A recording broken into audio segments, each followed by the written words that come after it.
শাহজালাল বিমানবন্দরের কার্গো সেকশনে ভয়াবহ আগুন, নিয়ন্ত্রণে কাজ করছে ফায়ার সার্ভিসের 20টি ইউনিট, ফ্লাইট চলাচল সাময়িক স্থগিত। আইনি ভিত্তি ছাড়া জুলাই সনদ গণপ্রতারণা, জাতির সাথে প্রহসন, অভিযোগ এনসিপির। কিছু রাজনৈতিক দল ফ্যাসিস্টদের টিকিয়ে রাখতে আপোষ করেছে। এনসিপি সহ কয়েকটি দল জুলাই সনদে স্বাক্ষর না করায় নির্বাচনে প্রভাব ফেলবে না বলছে বিএনপি। দূরত্ব ভুলে সব দলকে ভোটে অংশ নেওয়ার আহ্বান। 3 দফা দাবিতে 7ম দিনের আন্দোলনে এমপিওভুক্ত শিক্ষক কর্মচারীরা কালো পতাকা মিছিল, দাবির সঙ্গে নীতিগতভাবে একমত বিএনপি। দেখছিলেন ক্রাউন সিমেন্ট সংবাদ শিরোনাম, এবারে বিস্তারিত। হযরত শাহজালাল আন্তর্জাতিক বিমানবন্দরের কার্গো ভিলেজের একটি অংশে আগুন লেগেছে। এই ঘটনায় ফ্লাইট চলাচল সাময়িক স্থগিত রেখেছে কর্তৃপক্ষ। এর ফলে ঢাকাগামী কিছু ফ্লাইট চট্টগ্রাম ও সিলেট বিমানবন্দর জরুরি অবতরণ করবে বলে জানা গেছে। শনিবার দুপুরে বিমানবন্দরের কার্গো ভিলেজের একটি অংশে আগুন লাগার এই ঘটনা ঘটে। আগুন নিয়ন্ত্রণে কাজ করছে বাংলাদেশ সিভিল এভিয়েশন ও বাংলাদেশ বিমান বাহিনীর 2টি ফায়ার ইউনিট সহ ফায়ার সার্ভিসের 20টি ইউনিট। ঘটনাস্থলে যাচ্ছে আরও 13টি ইউনিট। এ বিষয়ে হযরত শাহজালাল আন্তর্জাতিক বিমানবন্দর কর্তৃপক্ষ জানিয়েছে, কার্গো ভিলেজের পাশে একটি অংশে অগ্নিকাণ্ডের ঘটনা ঘটেছে। আগুন নিয়ন্ত্রণে ফায়ার সার্ভিস, সিভিল এভিয়েশন, সেনা ও বিমান বাহিনী সহ বিমানবন্দরের দায়িত্বরতরা কাজ করছেন। এনসিপি নয়, জুলাই সনদে স্বাক্ষরকারী দলগুলোই গণ অভ্যুত্থান ও জনগণ থেকে ছিটকে পড়েছে বলে মন্তব্য করেছেন জাতীয় নাগরিক পার্টির আহ্বায়ক নাহিদ ইসলাম। শনিবার সকালে বাংলা মোটরের কেন্দ্রীয় কার্যালয়ে আয়োজিত এক সংবাদ সম্মেলনে এসব কথা বলেন তিনি। ঐকমত্য কমিশনের সঙ্গে আলোচনা চলবে জানিয়ে তিনি বলেন, জুলাই সনদ বাস্তবায়ন ও এর আইনি ভিত্তির বিষয়টি স্পষ্ট হলেই তাতে স্বাক্ষর করবে এনসিপি। এ সময় সনদ স্বাক্ষর অনুষ্ঠানে আহত জুলাই যোদ্ধাদের ফ্যাসিবাদের দোসর বলায় বিএনপির স্থায়ী কমিটির সদস্য সালাউদ্দিন আহমেদের বক্তব্য প্রত্যাহার করার আহ্বান জানায় নাহিদ। এছাড়া এনসিপিকে শাপলা প্রতীক দেয়া নিয়ে নির্বাচন কমিশনের অবস্থানেরও সমালোচনা করেন নাহিদ ইসলাম। জুলাই সনদে কয়েকটি দল স্বাক্ষর না করায় জাতীয় নির্বাচনে কোনো প্রভাব ফেলবে না বলে জানিয়েছেন বিএনপির স্থায়ী কমিটির সদস্য সালাউদ্দিন আহমেদ। বলেন, গণতন্ত্রে সবাই একমত হবে বিষয়টি এমন নয়, ভিন্ন মতের সুযোগ আছে। জিয়া ফাউন্ডেশনের প্রতিষ্ঠাবার্ষিকী উপলক্ষে শহীদ জিয়ার সমাধিতে শ্রদ্ধা নিবেদন শেষে এমনটি জানান সালাউদ্দিন আহমেদ। বলেন, এনসিপি সহ 4টি বাম দল জুলাই স্বাক্ষর অনুষ্ঠানে যেতে পারেনি। স্বাক্ষর করার সুযোগ উন্মুক্ত আছে, আশা করি ভবিষ্যতে তারা স্বাক্ষর করবেন। এদিকে জুলাই সনদ স্বাক্ষর অনুষ্ঠানকে কেন্দ্র করে জুলাই যোদ্ধাদের ব্যানারে সন্ত্রাসীরা সুযোগ বুঝে ঝামেলা করেছে বলে অভিযোগ করেন সালাউদ্দিন। বলেন, জুলাই যোদ্ধা নামধারী ফ্যাসিস্টরা হামলা চালিয়েছে, সেখানে কোনো ছাত্র ছিল না।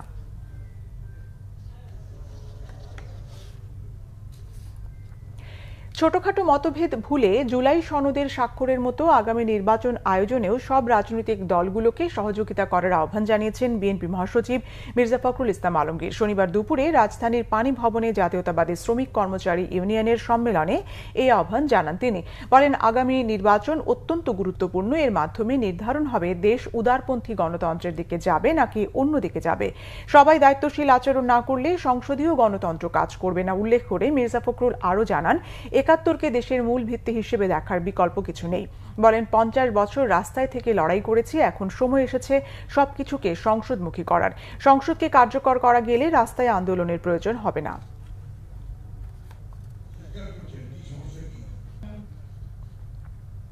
মূল বেতনের 20% বাড়ি ভাড়ার দাবি দ্রুত মেনে না নিলে আরো কঠোর কর্মসূচির হুঁশিয়ারি দিয়েছেন আন্দোলনরত শিক্ষকেরা। দুপুরে কেন্দ্রীয় শহীদ মিনার থেকে পূর্ব নির্ধারিত কালো পতাকা মিছিল বের করেন শিক্ষকরা। মিছিলটি দোয়েল চত্বর হয়ে জাতীয় প্রেস ক্লাবের সামনে কদম ফোয়ারা মোড়ে গিয়ে অবস্থান নেয়। সেখানে সংক্ষিপ্ত সমাবেশে শিক্ষক নেতারা বলেন, দ্রুততার সঙ্গে দাবি মেনে না নিলে আরো কঠোর কর্মসূচিতে যেতে বাধ্য হবেন তারা। মূল বেতনের 20% বাড়ি ভাড়া, 1500 টাকা মেডিকেল ভাতা ও কর্মচারীদের উৎসব ভাতা 75% করার দাবিতে গত রবিবার থেকে শিক্ষক কর্মচারীরা জাতীয় প্রেস ক্লাবের সামনে লাগাতার অবস্থান কর্মসূচি শুরু করেন। 3 দফা দাবিতে 7 দিন ধরে রাজধানীর কেন্দ্রীয় শহীদ মিনারে আন্দোলন করছেন বেসরকারি শিক্ষা প্রতিষ্ঠানের এমপিওভুক্ত শিক্ষক কর্মচারীরা। বৃহস্পতিবার আলোচনার পর অন্তর্বর্তী সরকার শিক্ষক কর্মচারীদের বাড়ি ভাড়া মূল বেতনের 5% ন্যূনতম 2000 টাকা দেওয়ার প্রস্তাব দিলে তারা সেটি প্রত্যাখ্যান করে আন্দোলন চালিয়ে যাওয়ার ঘোষণা দেন।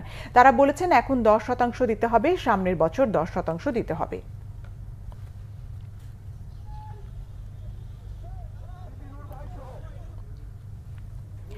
এদিকে বিএনপি মহাসচিব মির্জা ফখরুল ইসলাম আলমগীর বলেছেন, শিক্ষকদের ন্যায্য দাবির সাথে নীতিগতভাবে একমত বিএনপি। এক প্রেস বিজ্ঞপ্তিতে মির্জা ফখরুল ইসলাম আলমগীর বলেন, দেশের একটি দায়িত্বশীল রাজনৈতিক দল হিসেবে বিএনপি এবং দলের ভারপ্রাপ্ত চেয়ারম্যান তারেক রহমান শিক্ষকদের ন্যায্য দাবির সঙ্গে নীতিগতভাবে একমত। সর্বস্তরের শিক্ষকদের জন্য বিএনপির অগ্রাধিকার হল যুক্তিসঙ্গত আর্থিক সুবিধার নিশ্চয়তা সহ চাকরির নিরাপত্তা, শিক্ষকদের সর্বোচ্চ সামাজিক মর্যাদা, তাদের অবদানের রাষ্ট্রীয় স্বীকৃতি। জনগণের ভোটে বিএনপি ক্ষমতায় গেলে রাষ্ট্রের সামর্থ্য অনুযায়ী শিক্ষকদের আর্থিক নিরাপত্তা সহ পর্যায়ক্রমে জাতীয়করণের বিষয়টি ইতিবাচকভাবে বিবেচনা করবে। তবে শিক্ষকদের যুক্তিসঙ্গত আন্দোলনকে পুঁজি করে পতিত স্বৈরাচারের সহযোগীরা পরিকল্পিত বিশৃঙ্খলা সৃষ্টির মাধ্যমে দেশকে অস্থিতিশীল করে নির্বাচনের মাধ্যমে সুষ্ঠু গণতান্ত্রিক উত্তরণের কোনো প্রকার প্রতিবন্ধকতা সৃষ্টির অপচেষ্টা চালালে সেটি প্রতিহত করার ক্ষেত্রে বিএনপি কোনো নমনীয়তা প্রদর্শন করবে না।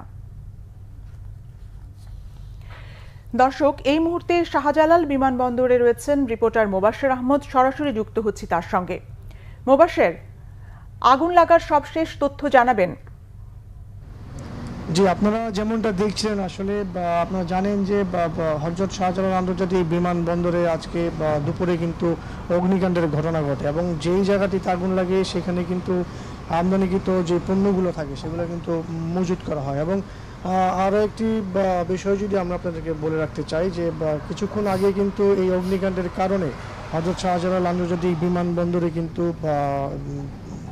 বিমানের যে ওঠানামা সেটি কিন্তু সাময়িক স্থগিত করা হয়েছে এবং এই কারণে কিছু বিমান কিন্তু এখন চট্টগ্রাম বিমানবন্দরে অবতরণ করছে এবং আমরা এখন যাচ্ছি আগুনের জায়গাটিতে এবং আপনাদেরকে আমরা দেখানোর চেষ্টা করছি যে আগুনের যে ভয়াবহতা সেটা কতটুকু বোঝানোর চেষ্টা করব। আসলে আমরা আরেকটি তথ্য জানিয়ে রাখতে চাই যে এই আগুনটি আসলে নেভানোর জন্য ফায়ার সার্ভিসের প্রায় 20টি ইউনিট কাজ করছে। একই সাথে সিভিল এভিয়েশনেরও কিছু ইউনিট সেখানে কাজ করছে বলে আমরা জানতে পেরেছি। এছাড়া আমরা দেখেছি যে এই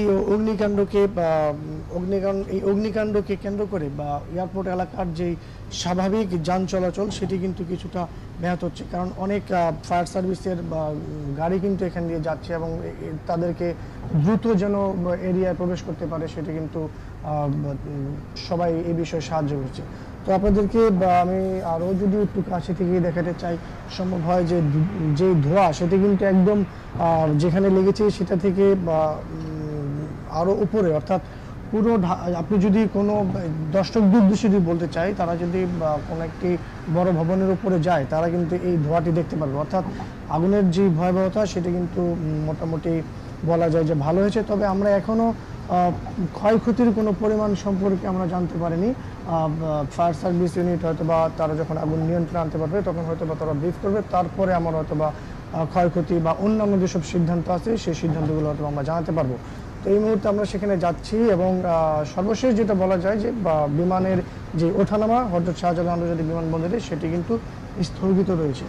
তো এই ছিল আসলে আমার কাছে এখন সর্বশেষ তথ্য। এই ছিল এখনকার মতো। পরের সংবাদ সন্ধ্যা 6টায়, 5টায় রয়েছে নিউজ টপ 10 দেখার আমন্ত্রণ রইল। এছাড়া বাংলাভিশন সংবাদ ও সংবাদ সংশ্লিষ্ট অনুষ্ঠান দেখতে ভিজিট করুন www.bbnews24.com ও facebook.com/banglavisionnews এবং সাবস্ক্রাইব করুন youtube.com/banglavisionnews। ধন্যবাদ।